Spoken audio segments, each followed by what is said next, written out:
गंदे कर्मों की वजह से मैं तेरे घर से जा रही हूँ।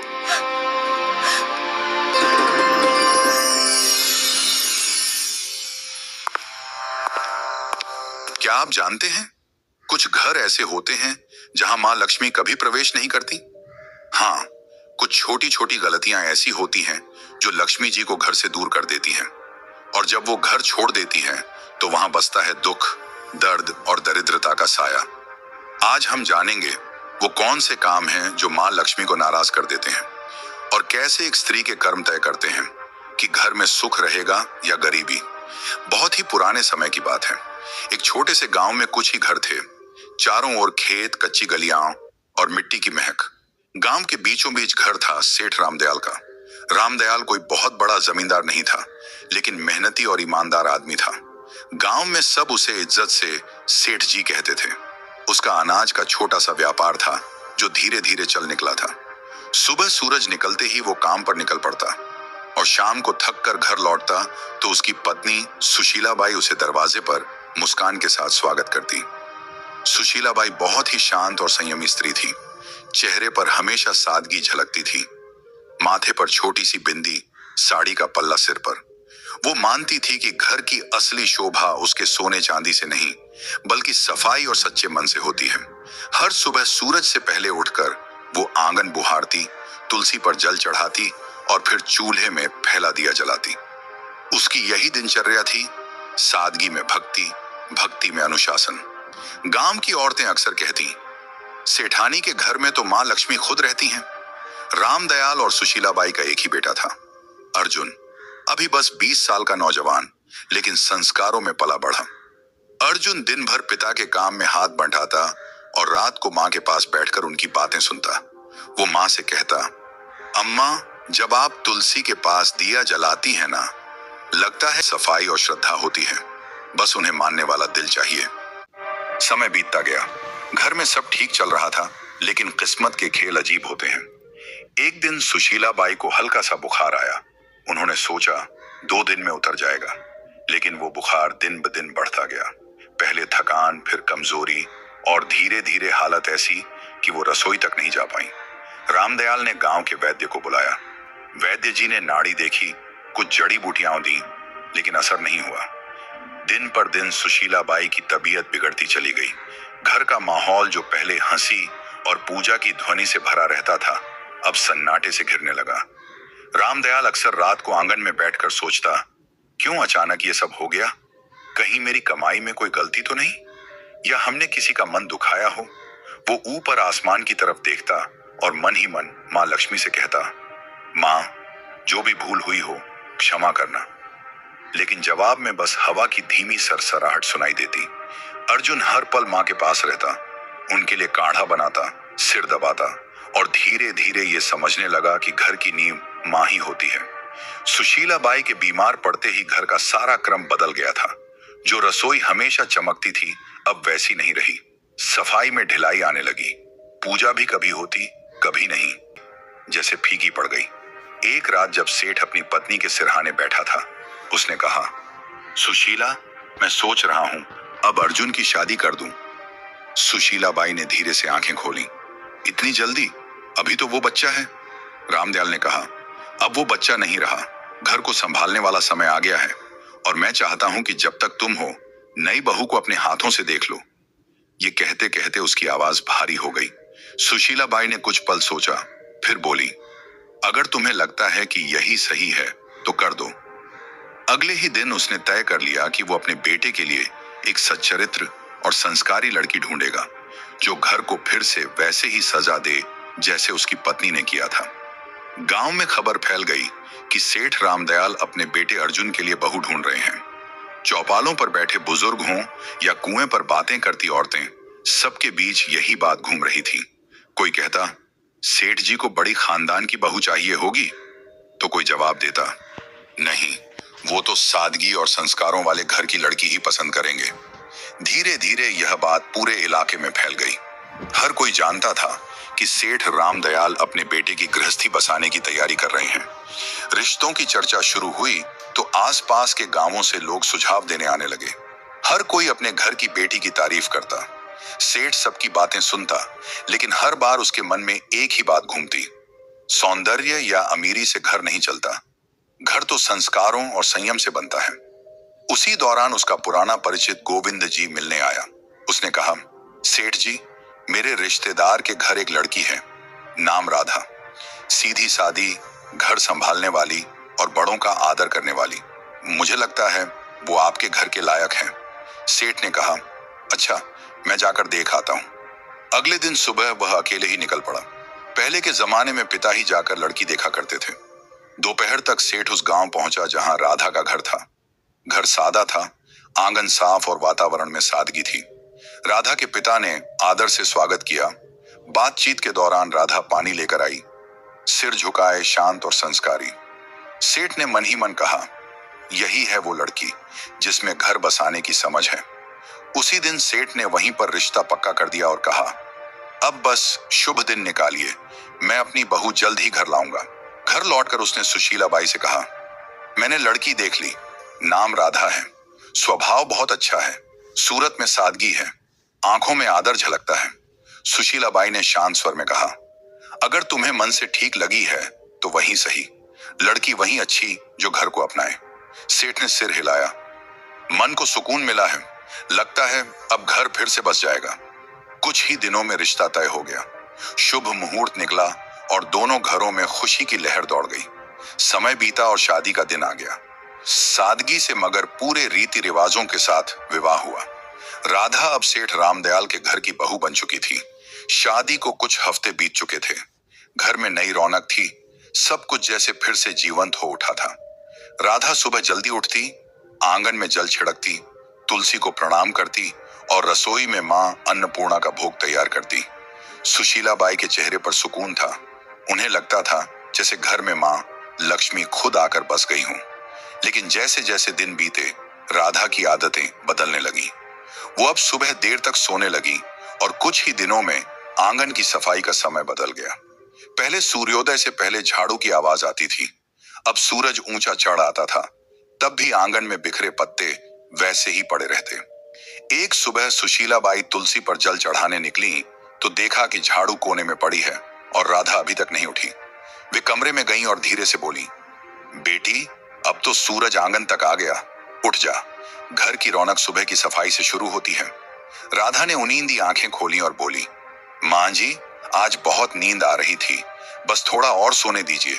सुशीला बाई ने कहा, बेटी, देर तक सोने से मन में सुस्ती आती है और जब मन सुस्त हो जाए तो लक्ष्मी जी भी घर का रास्ता भूल जाती है। सुबह की हवा और सूरज की किरणें घर की बरकत होती हैं, इन्हें यूं मत खो। राधा ने हल्की मुस्कान दी, मां जी, मैं कल से ध्यान रखूंगी। लेकिन अगले दिन वही हुआ। सूरज निकला, आंगन में सन्नाटा रहा और तुलसी की मिट्टी सूखी पड़ी थी। कुछ दिनों बाद एक और बात हुई। राधा झाड़ू लगा रही थी, तभी झाड़ू गलती से उसके पैर से लग गई। सुशीला बाई ने देखते ही आवाज लगाई, राधा बेटी, झाड़ू को पैर मत लगाना, ये मां लक्ष्मी का प्रतीक होती है।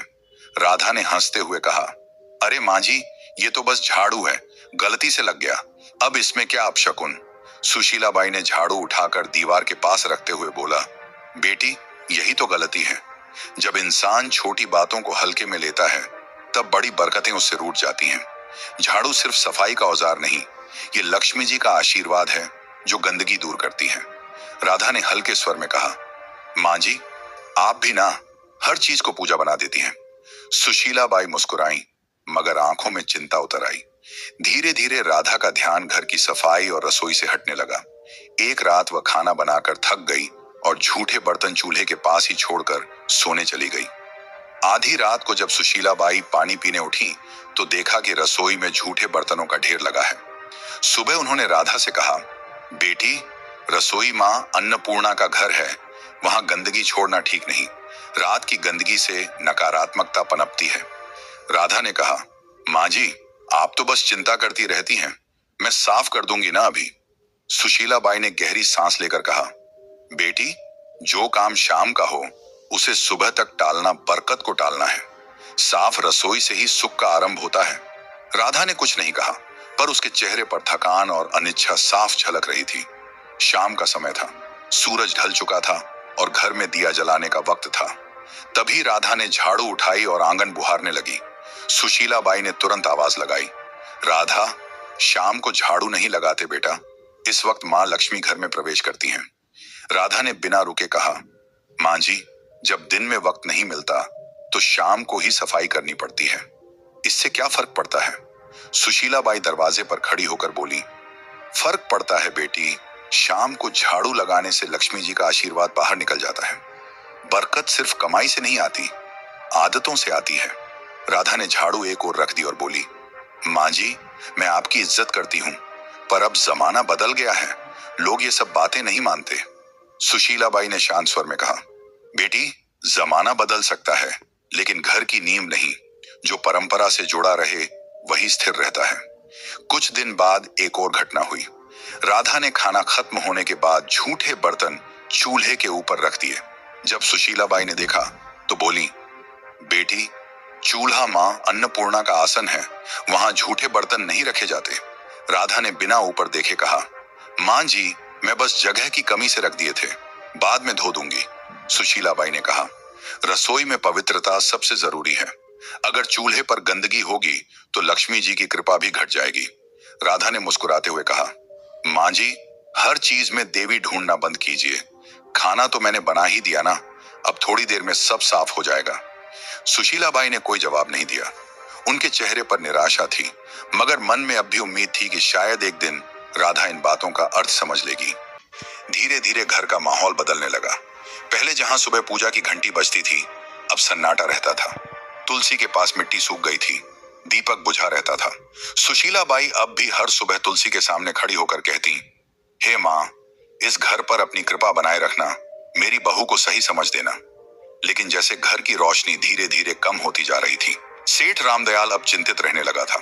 उसे लगता घर में कोई अदृश्य भारीपन फैल गया है। एक दिन उसने सुशीला बाई से कहा, लगता है माँ लक्ष्मी रूठ गई हैं। सुशीला बाई ने चुपचाप सिर झुका लिया। उन्हें पता था ये सब राधा की लापरवाह आदतों का नतीजा है, पर वो अभी भी उसे डांटना नहीं चाहती थी। उनका विश्वास था कि प्यार से समझाने पर राधा बदल जाएगी। समय बीतता गया और घर की रौनक धीरे धीरे जैसे मिट्टी में मिलने लगी। पहले जहां सुबह तुलसी के पास दिया जलता था, अब वहां धूल जमने लगी थी। राधा अब ज्यादातर उदास या व्यस्त रहती, सफाई आधी अधूरी, पूजा कभी कभी, और घर में अब वो अपनापन नहीं था जो पहले हर कोने में झलकता था। सेठ रामदयाल ने सबसे पहले बदलाव अपने व्यापार में महसूस किया। पहले जो सौदे फायदेमंद रहते, अब घाटे में जाने लगे। गोदाम में अनाज में कीड़े लग गए, कुछ सौदे अटक गए और पुराने ग्राहक धीरे धीरे दूर होने लगे। सेठ कई रातें जागकर हिसाब किताब देखता, मगर समझ नहीं पाता कि गलती कहां हो रही है। एक शाम उसने सुशीला बाई से कहा, सुशीला, अजीब बात है, अब काम में मन नहीं लगता, जैसे बरकत कहीं गुम हो गई हो। सुशीला बाई ने धीमे स्वर में कहा, बरकत तब गुम होती है जब घर की पवित्रता कम होने लगे। माँ लक्ष्मी वहां नहीं टिकती जहां गंदगी और लापरवाही घर कर जाए। सेठ ने गहरी सांस ली। तू कहना चाहती है कि... वो आगे नहीं बोला, लेकिन दोनों की नजरें एक ही दिशा में उठी, राधा की ओर। राधा भी ये सब देखती थी, पर उसे लगता कि ये बस समय की मार है। एक दिन जब सेठ गुस्से में बोला, हर काम उल्टा क्यों हो रहा है, तो राधा ने कहा, पिताजी, ये सब अंधविश्वास है, व्यापार में उतार चढ़ाव तो होते रहते हैं। सेठ ने आंखें तरेरी। तू नहीं समझेगी बहू, जब घर की औरतें रीति भूल जाती हैं, तब घर की बरकत खुद रास्ता भूल जाती है। उस दिन के बाद से माहौल और भारी हो गया। घर में छोटी मोटी चीजें टूटने लगी। राधा ने ध्यान देना बंद कर दिया था। झाड़ू वहीं कोने में पड़ी रहती, रसोई में बर्तन कभी साफ नहीं रहते। सुशीला बाई अब ज्यादातर चुप रहने लगी थी। वो हर शाम तुलसी के पास बैठकर मन ही मन कहती, हे माँ, अब कुछ तू ही कर। एक रात तेज हवा चली और आंगन में रखा दीपक बुझ गया। उसी पल गोदाम से खबर आई, सेठ जी, आग लग गई। सेठ दौड़ा, पर बहुत देर हो चुकी थी। गोदाम का आधा अनाज जल चुका था। गांव वाले कहते, ऐसा तो पहले कभी नहीं हुआ था। रामदयाल वहीं बैठ गया, माथे पर हाथ रखकर बोला, लगता है माँ लक्ष्मी ने सच में मुंह मोड़ लिया है। घर लौटते समय उसकी आंखों में आंसू थे। उस रात घर में कोई नहीं बोला। सेठ के दिल में पहली बार ये एहसास बैठ गया था, अब अगर कुछ नहीं बदला तो इस घर की खुशियां कभी वापस नहीं आएंगी। सेठ की मेहनत, नाम और इज्जत सब एक साथ डूब गए। घर का माहौल भी अब बदल चुका था। पहले जहां हर सुबह पूजा की घंटी और तुलसी की खुशबू होती थी, अब वहां सन्नाटा था। सेठ रामदयाल दिन रात चिंताओं में डूबा रहता। रात को अक्सर बरामदे में बैठकर बुदबुदाता, माँ लक्ष्मी, कहाँ चली गई तू? एक शाम सेठ घर लौटा। चेहरा गुस्से से लाल था। वह आंगन में बैठ गया और एकदम से बोला, बस अब और नहीं सह सकता मैं ये सब। सुशीलाबाई चौंकी। क्या हुआ जी? सेठ ने जोर से कहा। क्या बताऊं, सब खत्म हो गया। मेहनत, इज्जत, कारोबार सब झलकर राख हो गया। और मैं जानता हूं ये सब किसकी वजह से हुआ है। उसकी नजर राधा पर टिक गई, जो पास ही खड़ी थी। राधा सकपका गई। धीमे स्वर में बोली, पिताजी, मुझसे क्या गलती हुई है? मैं तो हर दिन अपने काम करती हूँ। सेठ का स्वर भारी और कांपता हुआ था। काम? तूने घर का रूप बदल दिया बहू। न सफाई, न श्रद्धा, न सुबह का दीपक। जब औरत घर की मर्यादा भूल जाए तो लक्ष्मी जी भी उसका साथ छोड़ देती है। जिस दिन तू इस घर में आई, उसी दिन से बरकत घटने लगी। राधा की आंखें भर आईं। वो रोते हुए बोली, मैंने किसी का बुरा नहीं चाहा पिताजी। मैंने बस अपने ढंग से जीने की कोशिश की। अगर पूजा में देर हो जाए या सफाई में कमी रह जाए तो क्या सारी विनाश की जड़ मैं ही हूं? सेठ गुस्से से उठा और बोला, हाँ, क्योंकि घर की नींव औरत के कर्मों से टिकती है। अगर वो ही ढीली हो जाए तो पूरा घर ढह जाता है। तेरे आने के बाद से न शांति बची न बरकत। अब मैं तुझे कुछ और नहीं कह सकता, बस इतना कि इस घर से जा राधा, जा और अपने कर्मों पर खुद विचार कर। राधा स्तब्ध रह गई। उसने कांपती आवाज में कहा, माँ जी, आप तो कुछ कहिए। क्या सच में मेरी ही वजह से ये सब हुआ? सुशीलाबाई की आंखों में आंसू थे, लेकिन शब्द नहीं निकले। राधा के गालों पर आंसू लुढ़क पड़े। सेठ ने कड़क स्वर में कहा, अब इस दहलीज को पार मत करना जब तक मन और घर दोनों पवित्र न हो जाएं। राधा ने बिना कुछ बोले सिर झुकाया। उसने धीरे से दहलीज पार की, वही दहलीज जहां से कुछ महीने पहले उसने पहली बार कदम रखा था। और राधा बिना कुछ कहे, बिना किसी सामान के, आंसुओं से भीगी साड़ी में उस घर से निकल गई।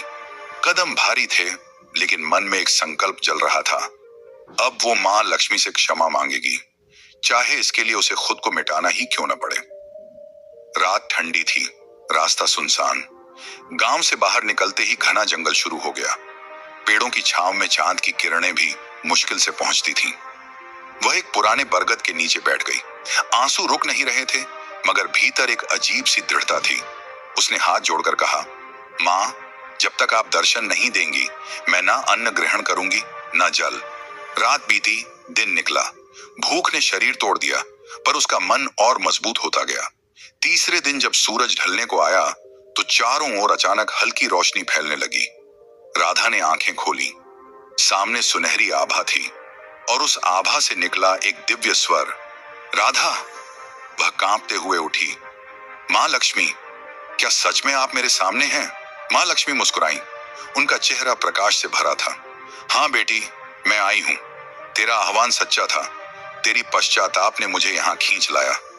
पर बता, तू दुखी क्यों है? राधा जमीन पर झुक गई। आंसुओं से भरे स्वर में बोली, मां, मुझसे बहुत गलती हुई।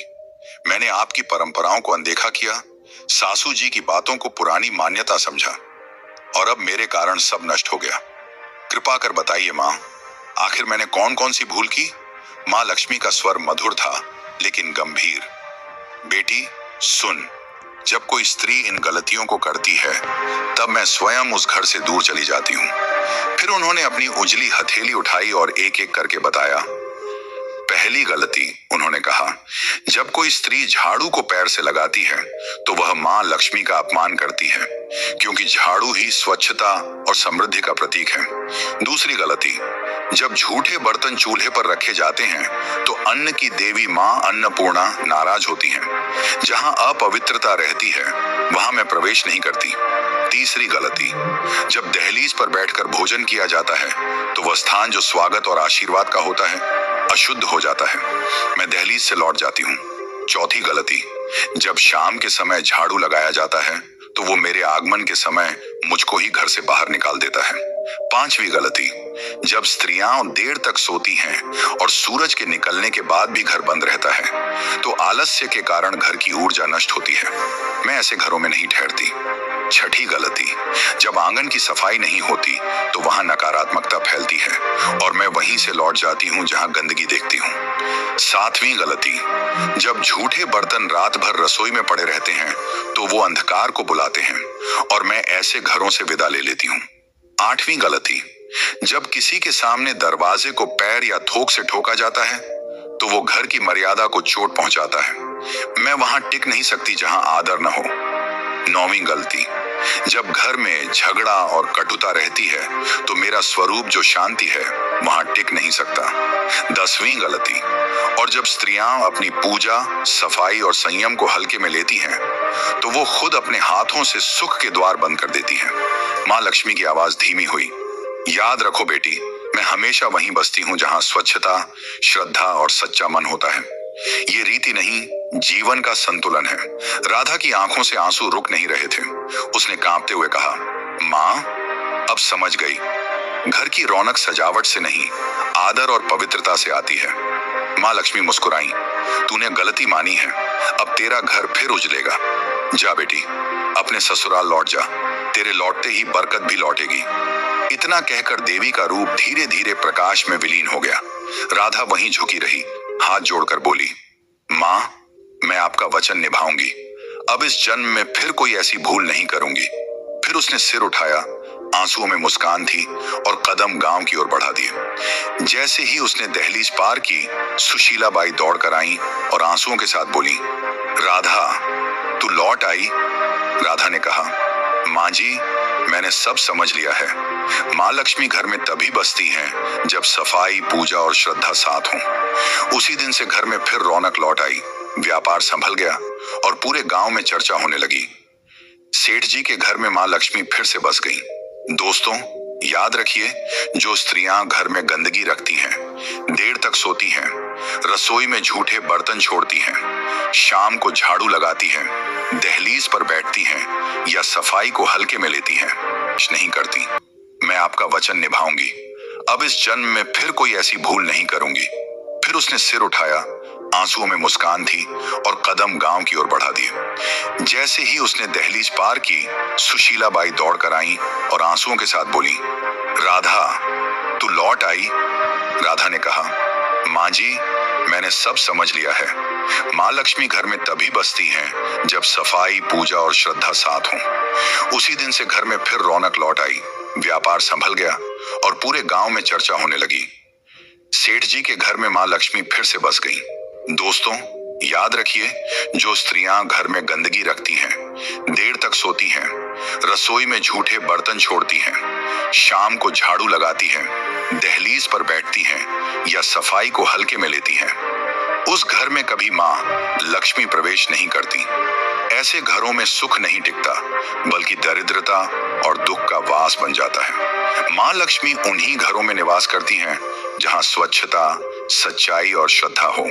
तो बहनों और भाइयों, अगर आप चाहते हैं कि आपके घर में माँ लक्ष्मी की कृपा सदा बनी रहे, तो इन 10 गलतियों को आज से ही छोड़ दीजिए और अपने घर को पवित्र रखिए।